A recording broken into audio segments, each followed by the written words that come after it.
حلقات برنامج عشانك يا مصر قناة البركان. الحلقة دي فيها يعني دعوة ونداء خاص لسيادة الرئيس العظيم الرئيس عبد الفتاح السيسي رئيس مصر العظيم. أشكرك على المشروع العظيم، مشروع تطوير قناة السويس، وهنيئا لكل مصر بهذا المشروع. وأشكر كل المصريين اللي أثبتوا روحهم الجميلة وتعاونهم، وقد إيه لما بنبقى في وقت صعب بنبقى كلنا يد واحدة، وقفوا على قلب واحد وما سمحوش لإن احنا نمد إيدينا للخارج. وهيبنوا بمصر، وإن شاء الله مصر هتتبنى بشبابها وبأهاليها.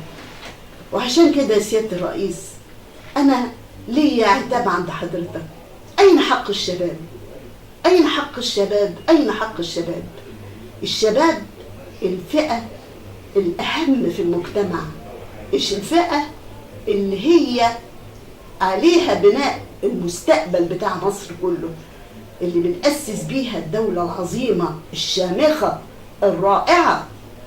أنا بحزن جدا إن إحنا حضرت 7000 سنة، وإن إحنا دولة معانا منهج رباني من عند الله سبحانه وتعالى. الدين المسيحي والدين الإسلامي لو مشينا عليهم هنطلع جيل نقي.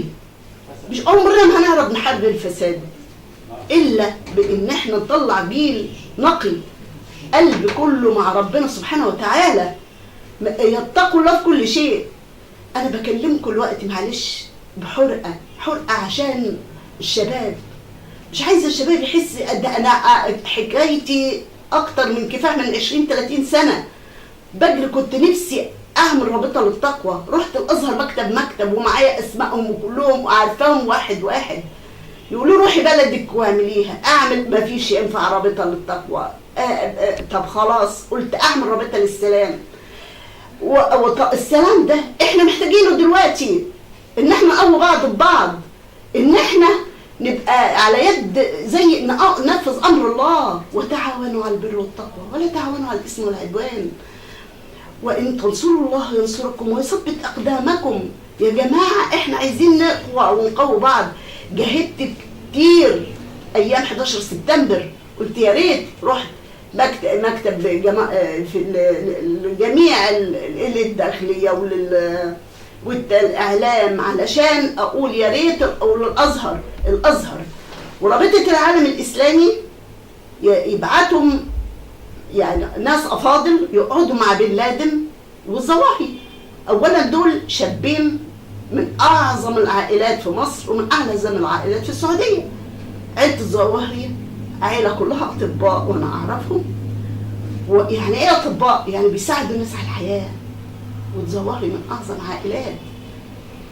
اعظم عائلات السعوديه.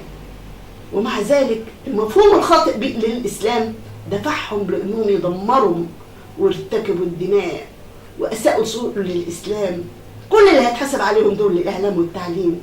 اترجيت وكتبت الازهر كتير ان لازم حد يروح لهم يحتضنهم، والا هتحصل منهم كوارث كتير. وهن طلعت منهم جماعات اقول ايه داعش وكل الارهابيين دول وبيخربوا وبينفذوا اغراض لتفتيت البلد. بدل ما نحن نتحد ونقوي بعض ببعض هيدمرونا. فانا جاهدت كتير، واكتر حاجه كانت بتألمني التعليم لو كانوا علمونا من ابتدائي لغايه الجامعه كلمه واحده اتق الله ما كانش كل دول دخلوا السجون. مفيش حد علمنا كسب الحلال. الكسب كل جسم نبت في السحت فالنار اولى بيه. ازاي مين مننا؟ انا والله ما بنام على الناس. يعني انا حاسه ان ربنا حاسبنا على 90 مليون. والله العظيم انا ليل ونهار بفكر فيهم، بفكر في اخواننا الذين ضلوا طريق. كلمتها قبل كده واكلمها 100 مره، لان فعلا حاجه صعب جدا. ازاي الانسان يعني ياخد قرش ماهوش حلال، بيغذي ابنه بالنار؟ ازاي يكون عليك فلذة كبدك تحطها في نار، في بحرة نار؟ ده نار الحديد والصلب، مصانع الحديد والصلب نار الدنيا نار الآخرة 70 ضعف. هقولها 100 مرة، أنا قلتها قبل كده وهقولها. إزاي مين منا يطيق كده؟ إزاي يبقى إحنا ساكنين في قصور ومكيفات والبسين وال10 عربيات والفيلات كل ده، وبعدين أما نروح كلها بعد 40 60 سنة، يعني 100 سنة محدش فينا هيكون عايش، وهيكون فين؟ بيتنا الحقيقي متر في مترين. أنا عايزة أبكلم الأم المصرية العظيمة، أقول لها قولي لي زي ما كانت صاحبات تقول لزوجها اتق الله فينا فإننا نستطيع أن نصبر على النار ولا نصبر على الجوع، ولا نستطيع أن نصبر على نار جهنم. كلمة اتق الله ده مش معنى بس، ده منهج حياة، منهج يصلح إصلاح العالم كله. لو الحاكم اتق الله في شعبه، والعامل في عمله، والمهندس في شغله، والطبيب في شغله، والمدرس والعامل والزوج في زوجته وأسرته، تطلع أسرة عظيمة. ده يصلح إصلاح العالم كله. احنا معنا المنهج الرباني، الحب والتسامح في الدين المسيحي، ومكارم الأخلاق في الدين الإسلامي، واحنا حضارة 7000 سنة. ازاي يبقى معانا دول ما نكونش احنا أولى الدول العالم؟ صحيح الدعم أصلحت كتيرة، بس أهم حاجة إصلاح النفس البشرية. عايزة شباب يطلعوا ربانيين مع ربنا سبحانه وتعالى، عايزة أقعد معاهم وأكلمهم عن كسب الحلال، وإن ربنا بس اللي يبقى بقلبهم، ونعمل حرب فورية على الشيطان في كل حاجة. ولازم نرجع الفلوس اللي اتسرقت، مش صعب، شباب مصر قوي بيقدر، وهنرجعها بإذن الله. احنا لما يكون عندنا عزيمة هنرجع، لما نفكرهم بساعة الحساب، وقفة اليوم العظيم، يوم كده ما يبقى مقداره 50,000 سنة وفي 1000 سنة ما تعدون، دي مين هيطيق دي؟ أما الشمس تبقى فوق الرؤوس يخلي منها النفوخ. هنروح عرايا خارجين من الدنيا، اللي سرق المليارات دي واللي أخدوا الأراضي بدون وجه حق هيتحاسب على كل فقير مات عشان ما عندوش حق العلاج، وكل طفل جائع، وكل طفل نام سقعان مش عارف ينام، وكل شاب ما لقاش وظيفة مع انه اخد دراسة ومعاه دراسات عليا ويمكن متفوق، ولكن واحد عنده واسطة خدها. في اصلاح، في افساد في كل المصالح الحكومية، ولكن احنا مش عايزين نفتح الباب ده، مش هنقدر نسده. حاجة واحدة نسده بس، ان احنا كلنا نتقي الله ببعض وفي مصر، ونحاول نحط رضا ربنا سبحانه وتعالى اول حاجة، ان احنا نرضيه. ياه اما تقوم كده الصبح وتقول توكلت على الله، وتبقى في معية الله، تبقى ماشي خلاص مش هتعمل حاجة غلط، هيتنحى عنك الشيطان. عايزاكم تبقوا كده، ده الحل الوحيد. والله لو وقفوا في على كل موظف رقيب برضو مش هيحارب الفساد، لكن ضميرنا عايزة الرقيب والوحيد علينا ضميرنا، وإن احنا بنراعي ربنا في كل عمل. شوف كل حاجة، وكل الأديان بتدعو لكده، 3 أديان بتدعو إلى كل الخير ومنع الشر، يعني كل الأديان كده. فإحنا لازم ندعو إلى الأمر بالمعروف والنهي عن المنكر، كل دي السياسة الصح. هنعمل دستور، واحنا عندنا الدستور الالهي نمشي عليه، هو احنا هنعدل على كلام ربنا زي ما هو قال. وبعدين الصحابه كانوا بيتركوا 3/4 الحلال، خير الاشياء ان يقعوا في الحرام. كان سيدنا ابو بكر رجع وكان جعان، فحط له الخادم بتاعه تمر، فاكل تمرايه، قال له ما سالتنيش منين؟ قال له كنت تكهنت لواحد في الجاهليه، وجاه لما قابلني اداني حق ما تكهنت له، فده ما فيش حد يعلم الغيب غير الله. فقعد يتقيأ، قال له هون عليك يا ابو بكر، قال له والله لو اعلم ان هذه تخرج مع اخر نفس لا اخرجتها. يعني مش عايز ايد ربنا وفي ذره من الحرام. يا جماعه الحرام بياكل الحلال زي ما النار تاكل الحطب.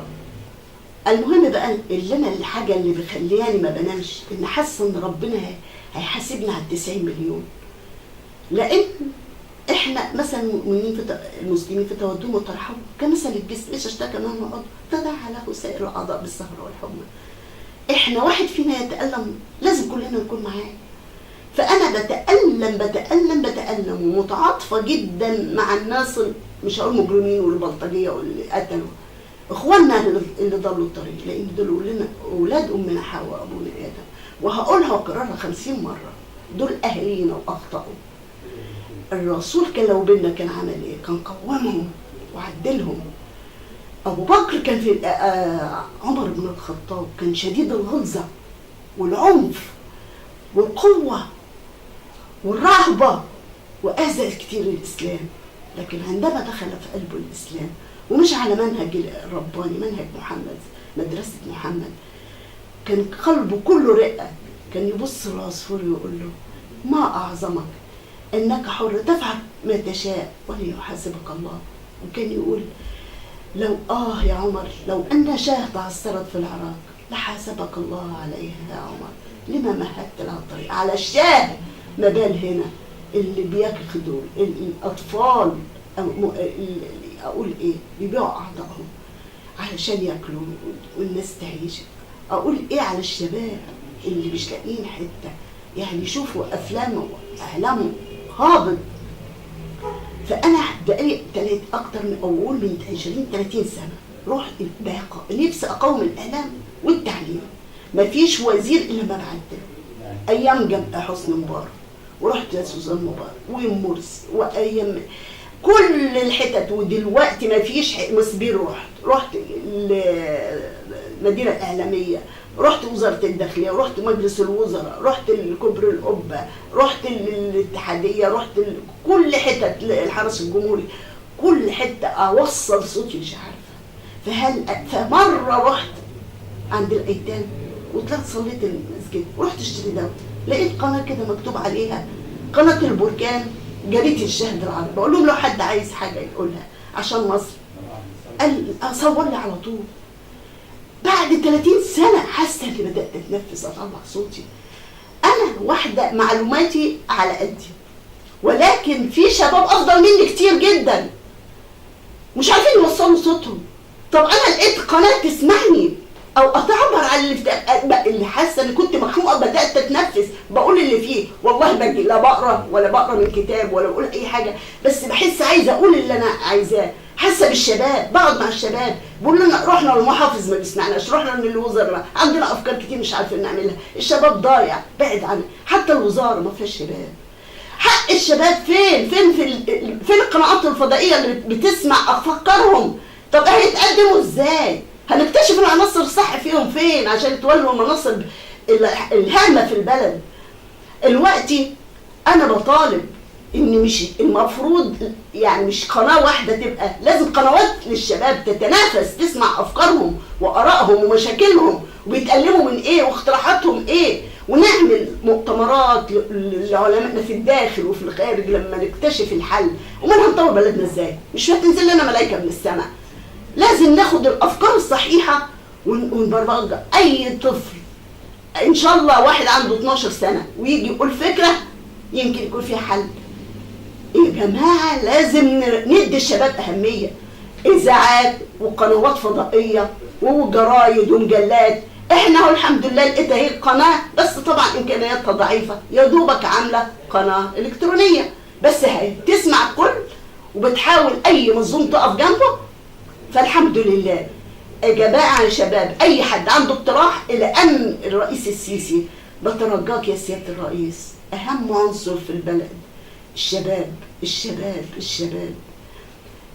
اعمل لهم قنوات، مش قناه، او على الاقل نبتدي هنمشي بالقناه دي نتجمع فيها ونقول افكارنا ونمسك مشاكلنا الحقيقيه. سد اثيوبيا، مش عارفه ازاي استثمار سيناء، مشكله البطاله، ازاي نطور الصحه، ازاي نطور الصناعه. لازم نعمل كده عشان نوصل بالبلد، لان خلاص احنا لازم نبقى الدوله العظمى. احنا لازم حضاره. لو عملنا كده وربنا عايزين نبني احنا دوله، نبنيها على ايه؟ حاجه هشه؟ لا، بناء الدولة هي الشباب. الشباب يا سيادة الرئيس في 57 بتاع بورسعيد، احنا بلدنا لا زراعية ولا فيها انتاج حيواني ولا اي حاجة. دخلوا الاستعمار 3 دول عظمى، ما استحملوش عندنا شهرين وخرجوا من وقفة الشباب. بس مش هقول بقوتهم، لا، كانوا معتمدين على ربنا واللي ايمانهم قوي جدا. فان تنصروا الله ينصركم ويثبت اقدامكم. هل هو شباب بورسعيد اللي كانوا طالعين بالبلاد العاديه بتوع المقاومه الشعبيه هم اللي وقفوا قدام 3 دول؟ لا، ده ربنا نصرهم. علشان قد ايه كانوا حريصين على بلدهم وعلى ستاتهم واطفالهم، وضحوا بشبابهم بصحتهم واستشهد منهم. انا فخوره ان انا من بورسعيد، لان انا شفت اوعى كده لما كان الساعه 5 نقعد على لمبه جاز ممنوع، لو النور نور يضربوا النور على طول. كان البيت اللي فيه فدائي يضربوه بالقنابل، يبقى تراب على طول، ما يهاجروش ويسيبوا بلد اي بيت يفتح لهم بيته. وعاشوا كلنا ما استحملوش. بس كمان ربنا عمل لنا ايه؟ خلى حتى امريكا وقفت لهم وطلبتهم بانهم يخرجوا من، وخرجنا وانتصرنا. 6 شباب يقدروا من ما كانش معاهم مطوه يخطفوا القائد البريطاني مرهاوس ابن عمة الملكة، معهمش حتى اي حاجه. ده ايه؟ من اراد رضاي اردت له ما يريد، ومن تسرد بحول قوتي المت له الحديد. يا جماعه خلونا مع ربنا. الطريق الصح هو ان احنا نبقى مع ربنا. الصفقه الرابحه انك تبقى مع ربنا. ربنا هو العاطي وهو المعطي وهو الكريم وهو الرحيم وهو الحافظ وهو الناصر، وكل حاجه احنا محتاجينه في كل لحظه. ربنا لو رفع ايده ثانيه عننا السماء هتنطبق على الارض، والنفس الداخل مش هيخرج والخارج مش هيدخل، والبحار تبقى زي الطوفان، والجبال تسير كالسحاب. خلاص الدنيا احنا محتاجين ربنا قوي. عشان كده بقول لكم اتمسكوا بربنا. عشان كده طب هقول لكم الكلام ده ازاي؟ لازم قناه تسمعكم، لازم كلنا نبني. عايزه نبني جيل ينشأ الطفل اسمع كلام بابا عشان ربنا يوديك الجنه، ما تكذبش عشان ربنا يوديك الجنه، ما تسرقش عشان ربنا يوديك الجنه. الولد يفضل يسمع الكلام ده، يحب الجنه قوي، يشتاق لها خالص. من كتر ما هيشتاق لها هيعمل ايه؟ الحاجات اللي تبص تلاقيه خلاص طلع شاب رباني. انا عايزه، انا كل هدفي ان اطلع جيل رباني، شباب ملهوش علاقه غير بربنا سبحانه وتعالى. مش عايزين اي كده. دي يا سياده الرئيس امانه الشباب عندك، انا بقولها قدام حضرتك اهو. الاعلام والتعليم تعبت كتير وقعدت اكتر من 20-30 سنه. عايز كل شاب صوته يوصل بعد 20-30 سنه. احنا عايزين قناه تسمعهم، عايزين صوتنا يوصل للعالم كله. عايز الشباب بتاعنا يبقى اقوى شباب في العالم. اسمع افكارهم احسن مني بكتير. انا افكاري متواضعه، هم عندهم طاقه. الطاقه دي لو ما وجهناهاش في الخير هتتوجه في الشر. ارجوك يا سياده الرئيس، انا كتبت لحضرتك وبعت نسخه وما وصلناش رد، وعملت كتير. نفسي بس اسمع حاجه وعد ان يبقى في قناه. ده حق الشباب. رحت وزاره الشباب وكلمتهم، قالوا لي احنا بنعمل كتير ومش عارفين حتى نطلع على قناه فضائيه. ازاي وزاره الشباب قالوا طالبوا انهم قناه الاسره والطفل تتعمل للشباب. ده اهم حاجه. الطفل لازم يطلع يحب ربنا. خلاص ما تخافش عليه، هنبقى الامه العظمى. لازم الشباب نسمع افكارهم، لازم نمشيهم المنهج الصح. وبعدين كمان القنوات الفضائيه دي عايزه اسال اللي بيعملوها حاجه، انتوا بتعملوا برنامج عشان ايه؟ فكر. انا عايزه احنا خطتنا كلها ان احنا نرضي ربنا سبحانه وتعالى، ثم مصلحه مصر، ثم الشباب، مصلحه الشباب والغلابه. دول اهم حاجه عندنا. فكروا بقى كل المعد البرامج، انتوا بتعملوا ايه عشان كده؟ هدفكم ايه؟ انا شايفه ان للاسف الاعلام دمر الشباب. حتى الفلاح اللي كان يصلي الفجر ويطلع بينام بعد العشاء ويصلي الفجر ويطلع على الارض يزرع، خلاص ما عادش بيطلع الا الفجر جنب التلفزيون. طب استفدنا ايه؟ ده قناه تفتخر ان مش هتقدر تغمض عينيك. طب هينام امتى؟ هيشتغل امتى؟ ده بندمر للشباب. يا سيادة الرئيس الإعلام بيدمر الشباب. يا سيادة الرئيس الإعلام بيدمر الشباب. نفس الإعلام هو اللي يوقف الشباب، ياخدهم نربي الكوادر الصالحة للمجتمع، يعلمهم مكارم الأخلاق، يبصوا لطلعت باشا حرب، يبقى هو ده قدوتهم. الرسول أول حاجة، الرسول قدوتهم. عمر بن الخطاب، طلعت باشا حرب، زعمائنا كلهم الأعظام، سعد زغلول وأحمد الكراب، كل الناس العظيمة دي، كل الناس اللي قعدت وضحت بحياتها عشان مصر. نفسي ان الاعلام والتعليم مكارم الاخلاق. الوقت ما عادش وقت، طب نعمل نسخه ملحق للدين. انا طلبت كتير ان يبقى مكارم الاخلاق تدرس في الدين، نعمل ملحق ونضيفه لمكارم الاخلاق، او نزود حصه عشان مكارم الاخلاق. بقى مكارم الاخلاق وانك تطلع نشء جديد ما يستاهلش حصه زياده. وبعدين مش عايزه حفظ بقى على طول، لا، بحث عن الصدق، بحث عن كسب الحلال، بحث عن جهاد النفس، بحث عن الأمانة، بحث عن صلة الأرحام وبر الوالدين، عشان تطلع ربنا يبارك لنا.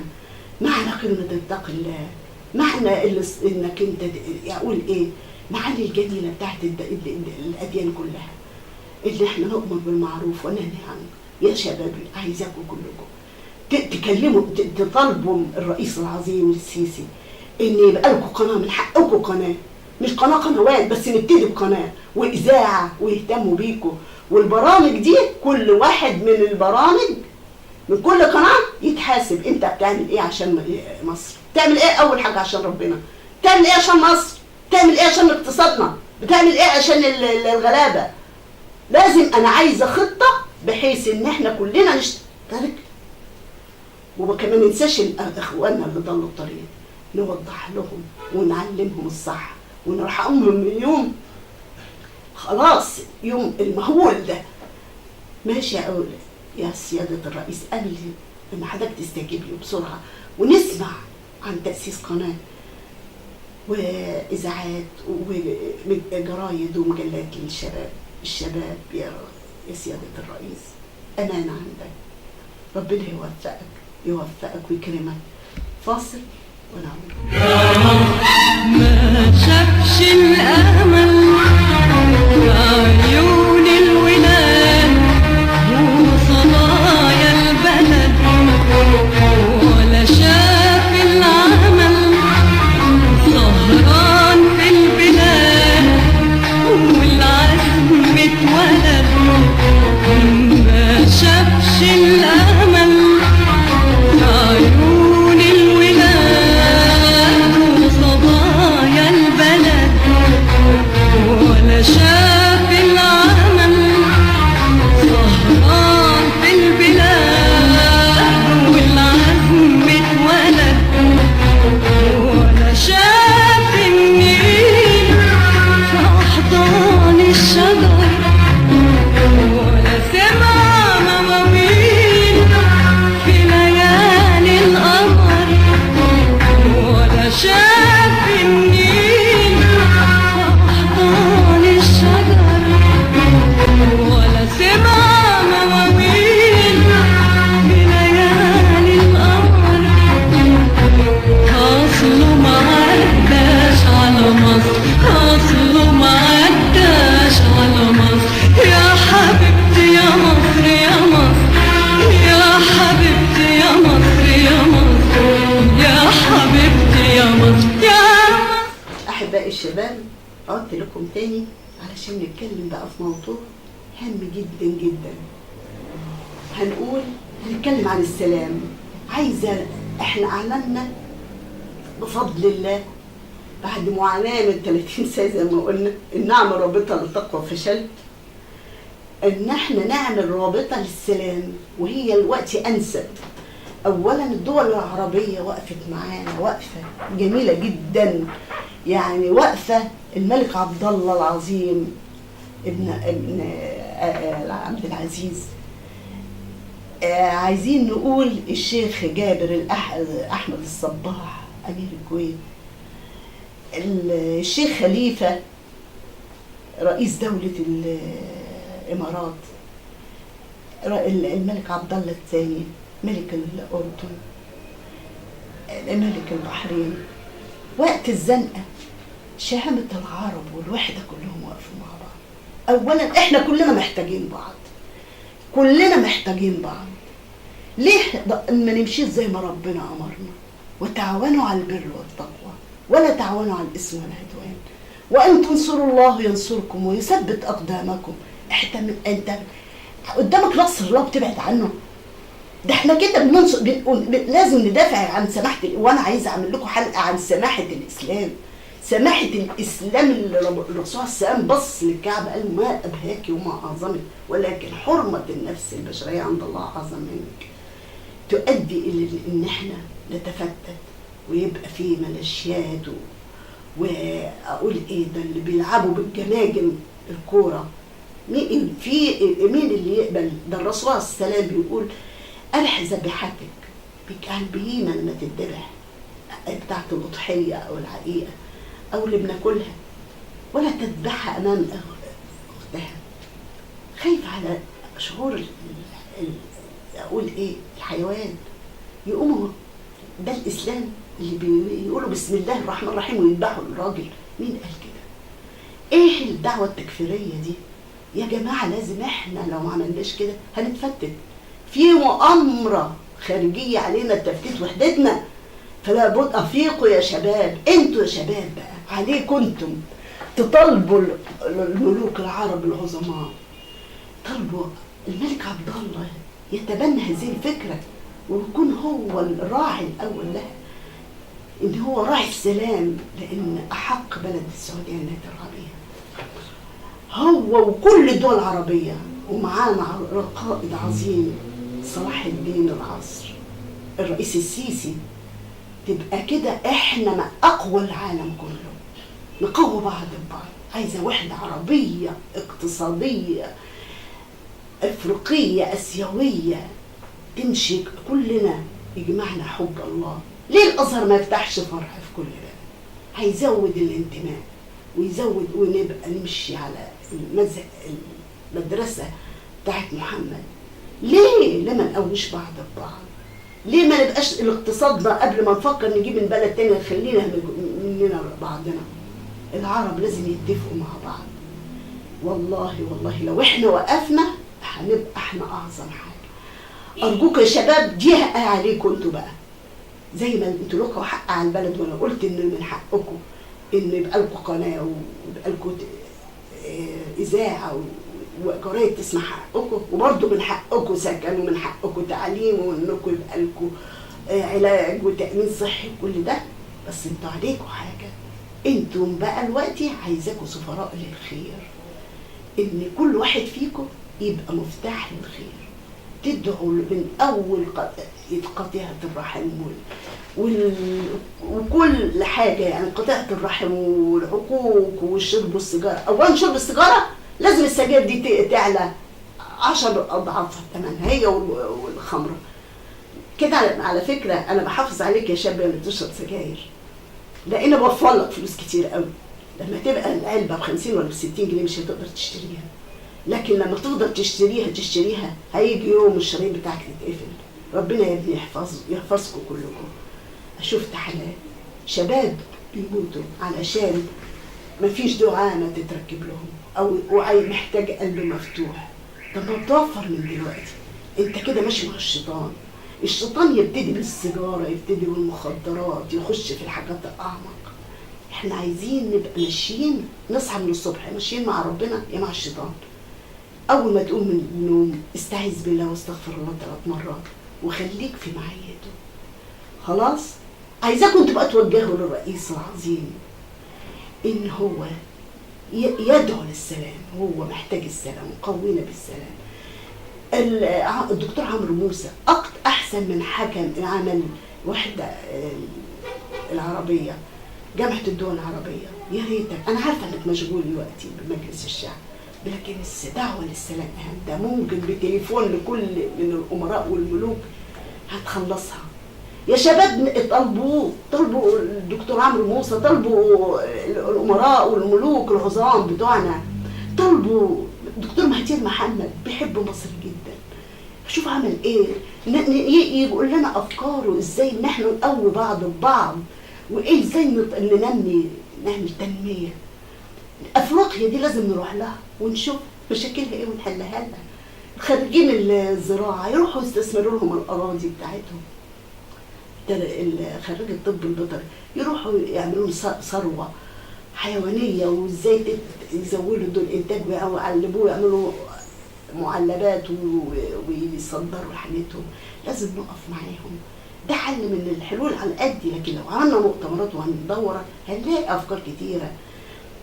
انا عايزاكم يا شباب كمان اللي بيعرفوا لغات يدافعوا عن الدين الاسلامي وسماحته وطلبوا بالسلام. احنا عايزين سلام، مش عايزين ايه؟ دعوه رابطه للسلام، نكون رابطه لا حزبيه ولا سياسيه ولا دينيه، لكن اتمنى ان يبقى في عليها رقابه او اشراف من الدين المسيحي، من الكنيسه ومن الازهر. ليه؟ انا خايفه انا هموت وكل، بس عايزه ما تنحرفش زي ما حرف قبل كده، تمشي على مدرسه الحب والتسامح بتاع الدين المسيحي ومكارم الاخلاق ومدرسه محمد. والله العظيم هنبقى خلاص اعظم الدول. انا متاكده متاكده متاكده، وان تنصروا الله ينصركم ويثبت اقدامكم. خلاص يا احبابي، انا بتمنى من كل واحد فيكم من النهارده يبتدي يفكر دوره ايه، هتقوم ازاي بالسلام. من كل عايزين كمان اطالب وزاره الداخليه نعمل خط ساخن والمفسدين في الارض، ونعمل اصدقاء للشرطه، وعايزين بس كلام كتير قوي. على العموم انتوا ممكن توصلوني واسمع افكاركم، ابعتوا لنا على برنامج يا مصر، وعايزه افكار احسن من كده وازاي ننشر السلام. يا سلام، هنيئا لكم ان انتوا تبقوا اول مبشرين بالسلام. ده السلام ده اسم من اسماء الله يا حبايبي. انتم يا سفراء الاسلام هتاخدوا ثواب، كل من ينشر هذه الرساله هياخد ثواب الاجيال القادمه كلها الى ان تقوم الساعه في نشر الامن والامان والاستقرار، وان احنا نبتدي بقى نشتغل ونحب بعض، نفسنا نعيش في المدينه الفاضله. السلام ده يا سلام، ده في حديث عن الرسول السلام بيقول: امرني ربي ان اعطي من حرمني واصل من قطعني وان اعفو عن من ظلمني. لو احنا عملنا كده المحاكم هتقفل، اقسام الشرطه هتقفل، محامين، الضباط، الشرطه، هقول ايه؟ ان احنا كلنا هنبقى مش بنحب بعض، ما هيبقاش قلب. وبعدين بقى ايه؟ بص اللي بعدها بقى: يوم لا ينفع مال ولا بنون الا من اتى الله بقلب سليم. هو ده القلب السليم، ان انت بتسامح اللي بيظلمك وبتعطي اللي بيحرمك وتصل اللي بيقطع. قلبك تبقى نايم، قلبك نقي. الرسول قال: في الجسم مضغه اذا صلحت صلح العمل كله. المضغه وهي القلب.